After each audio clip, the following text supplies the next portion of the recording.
नमस्कार, मैं राजीव कुमार। अभी हम आए हुए हैं माननीय मुख्यमंत्री के गृह जिला के हिलसा विधानसभा क्षेत्र में, और जन स्वराज के उम्मीदवार हैं हमारे साथ अभी रूबरू हो रहे हैं उमेश कुमार वर्मा जी।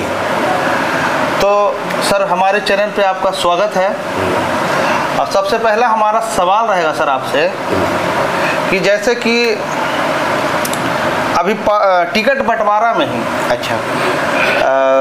जो आपके शीर्ष नेता हैं उन पे आरोप लगा, आपके बहुत सारे साथी नालंदा जिला में ही विद्रोह कर गए कि 21 हज़ार रुपया लेकर के हम सबको बोला गया 1 साल पहले कि आपको टिकट मिलेगा।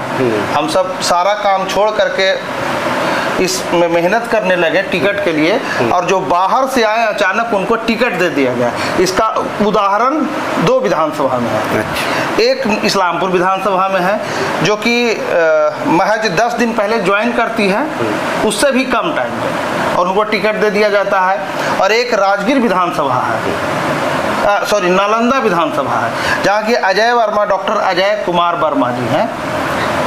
वो आरोप लगाएं कि जो वहाँ के जिला परिषद जो मैडम है उनको टिकट दे दिया गया। बात ऐसा है, पहले समझिए जी, हम भी प्रशांत किशोर सर के साथ रहे हैं जी। और जो ये बेबुनियाद बात हो रही है कि 21 हज़ार रुपया सबसे लिया गया जी, लिया नहीं गया है जी। लोग रजिस्ट्रेशन फॉर्म मतलब करवाएं, रजिस्ट्रेशन करवाएं जी, मतलब अप्लाई के लिए करवाए हैं। क्या है कि मैं भी जन स्वराज में उम्मीदवार बनना चाहता हूँ, सुन लीजिए जी।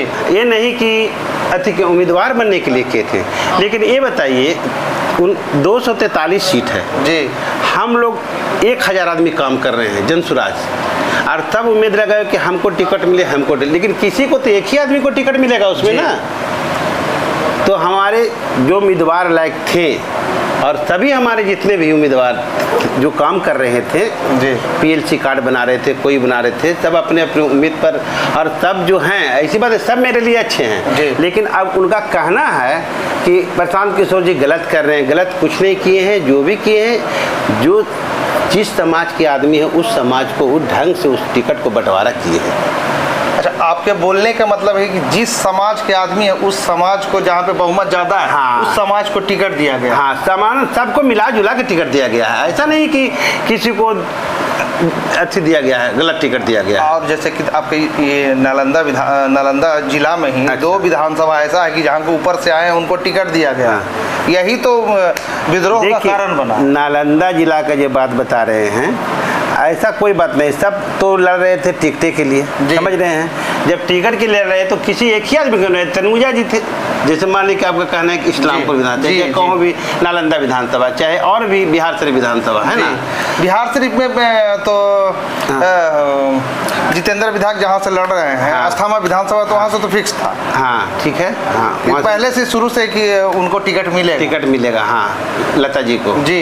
हाँ, ठीक। तो देखिए, टिकट के जहाँ तक समस्या है ना सर जी, जो भी देखा है समीकरण देख के ही टिकट दिया गया है, और लोग को लग रहा है ना जो गलत लग रहा है, भावना ही गलत है। अच्छा सर, उस सवाल को हम वहीं पे छोड़ देते हैं। हम आते हैं दूसरा सवाल आपके विधानसभा में। हाँ। आप अपने विधानसभा में बताइए कि यहाँ JDU लड़ रही है, जो जीते हुए उम्मीदवार हैं उनको दोबारा टिकट मिला। अच्छा। एक RJD है, शक्ति यादव, जो कि पार्टी के मुख्य प्रवक्ता भी हैं, और एक आप है। हाँ। तो आपको क्या लगता है इस विधानसभा में? इस विधानसभा में लगता है कि जो हमको टिकट मिला है बनिया समाज का, सुन लीजिए जी, जो हमें सब जाति समीकरण मिला के दिया गया है जी। क्योंकि आज तक आपके समाज के यहाँ पे कितना वोट है सर? हमारा वोट तो कम है, तो कोई जरूरी है कि हमारा कम वोट है तो हमारा टिकट नहीं तो आप बोल रहे हैं कि हम सेवा करते हैं। हम सुनिए, इसके पहले हम समाज सेवी के नाम से हम जाने जाते थे जी। उमेश कुमार वर्मा समाज सेवी के नाम से जाने जाते थे जी। और बहुत सा ऐसा काम किए हैं कि जो लोग जानते हैं। तो इसके पहले हमने चुनाव भी लड़े हैं और भी काम किए हैं, लेकिन ऐसा है कि जो उनको समझ में आया उनको टिकट दिए। और ऐसा नहीं है, वो बनिया समाज के टिकट दिए, और यहाँ लोग जो बनिया समाज का टिकट मिला है, इससे बनिया समाज में और हर समाज में, हर समुदाय के लोग में, सुन लीजिए, सब खुशी का लहर है, इसलिए कि पहले तो यहाँ का बदलाव होना है जी। उनका जो प्लान है वो तो नौजवान के लिए ना काम कर रहे हैं जी। वो नौजवान के लिए काम कर रहे हैं और नौजवान लोग एकदम उत्सुकता के साथ हिलसा विधानसभा में वोट देने के लिए। हिलसा विधानसभा में जैसे कि हम कवर भी 2-4 गांवों में गए हैं ब्लाइंडली कवर करने, तो वहाँ पे सबको बोलना है कि आप सिर्फ एनडीए का वोट काटने के लिए आए हैं। देखिए हम किसी का वोट काटने के लिए, जनता हमें पसंद किया है जी। अब पसंद करेगी, समझ रहे हैं, वो तो इधर से वोट कटेगा उधर से वोट तो सब जगह से कट के हमको ना आएगा तभी ना जीते कहें।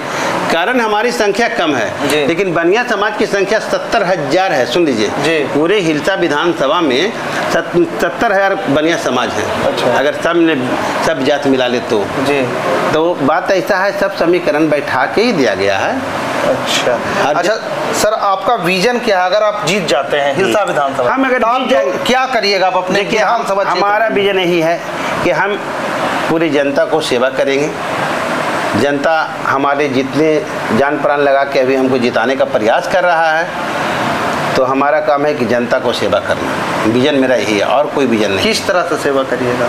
सेवा बहुत किस्म से होता है। जब बुलाएंगे जनता के फील्ड में हम रहेंगे, घूमेंगे, फील्ड में रहेंगे, उसके साथ रहेंगे। क्योंकि अब तो देखिए विकास का जहाँ तक मुद्दा है, करीब नली गली रोड ये सब तो मुद्दा तो नहीं। सबसे पहले प्लान यहाँ है, गरीबी देखा बहुत ज़्यादा है। सबसे पहले नौजवान को यहाँ बेरोजगारी की समस्या है, इस समस्या को सबसे पहले दूर करना है। अच्छा, पलायन की समस्या को दूर करना है, तो उसके लिए तो सर फैक्ट्री खोलना पड़ेगा। वो तो खोलेंगे, जब हमारी सरकार आएगी तो खुलेगी, ऐसा कौन बात है। और ये जो 21,000 वाला जो है आप सबका, अच्छा 21,000 पे आते हैं, सब बोल रहा है कि 21,000 कहाँ से देंगे? ये पब्लिक का सवाल है। 21,000 रुपया क्या वो कह रहे हैं कि 21,000 रुपया का महीना देंगे जी। वो तो बता रहे हैं अच्छा कि 10 से 12,000 रुपये का नौकरी जी हम यही बंदोबस्त कर देंगे, समझ रहे हैं जी। तो 12,000 ही हो गया। जब हमारी सरकार आएगी तो 2,000 जो अभी 1100 पेंशन है वो हम 2,000 रुपये कर देंगे, तब 12 दो 14,000 हो गया, समझ रहे हैं जी। फिर बच्चों की पढ़ाई के लिए सरकारी खर्चा जो 860 रुपया होता है वो ना देख के हम लोगों को 1,000 रुपया डायरेक्ट हम खाता में डाल देंगे प्रत्येक महीना। वो संभव है सर? संभव है। ये बताइए पहले कि सरकारी जो एक स्कूल में 10 वो मास्टर है सपोर्ट डेट जी, उसकी तनख्वाह जोड़िए कितना होता है? एक मास्टर को 50,000 रुपया कम से कम दिया जाता है मिनिमम। 10 को है तो कितना हुआ? 5 लाख रुपया, 5 लाख 2.5 लाख रुपया। एक सरकारी स्कूल में कितना बच्चे पढ़ते हैं? अभी तो सर सरकारी स्कूल की स्थिति बहुत ही ज़्यादा खराब है। हाँ, तो बस तो यही प्लान यही सब रोकने के लिए किया जा रहा है। मेन मुद्दा आपका यही है कि पलायन रोकना है। शिक्षा को विकास करना। शिक्षा जो हमारा जो बहुत कमजोर चल रहा है, शिक्षा पर विकास लाना। तो ये कांग्रेस और ये आरजेडी का भी तो वही मुद्दा है। वो तो हम लोग अरे हमारे प्रशांत किशोर जी का देखा क्यों कर रहा है ना। अच्छा, पहले से कहाँ था वो मुद्दा? आज से 20 वर्ष रहे, 15 वर्ष हमारे लालू प्रसाद जी रहे, नीतीश कुमार जी रहे, 20 वर्ष तक कहाँ प्लान रुक रहा था? कहाँ देख रहे थे कि बच्चों को कह रहे थे कि 1,000 रुपया देंगे, 400 रुपया दे रहे थे, आपको दे रहे थे क्या बोलता है वृद्धा पेंशन जी। जब हमारे प्रशांत किशोर जी हल्ला किए तो 1100 किया गया ना। तो आप जब हमारी सरकार आई, आप सब बोलते हैं कि हम हल्ला किए और आरजेडी कांग्रेस बोलती है कि हम हल्ला किए तब मिलता है। देखिए अब ये तो हल्ला कौन का जनता जान रही है, जनता जान रही है ना। हल्ला तो सब किया लेकिन मिल रहा था, 400 में मिल रहा था, लेकिन प्रशांत किशोर जी जैसे ही हल्ला किए तो तुरंत 1100 रुपया बढ़ गया। फिर कि ऐसा नहीं कि आप जीतने के बाद और सब विधायक के जैसा जो कि अभी यहाँ पे है, हम नाम नहीं लेंगे, कि आप गायब हो जाइएगा मार्केट से? नहीं, हम तो अभी भी चल रहे हैं बाजार में या कहूँ भी देहात में जा रहे हैं तो हम जनता को ही आश्वासन देते हैं कि हम जमीनी नेता बन के आप लोग को दिखाएंगे। हम जब आपको दरकार होगा हमारे घर है, आप मेरे घर पर आइए। ऐसा नहीं, हम खुद बता रहे हैं कि हम बॉम्बे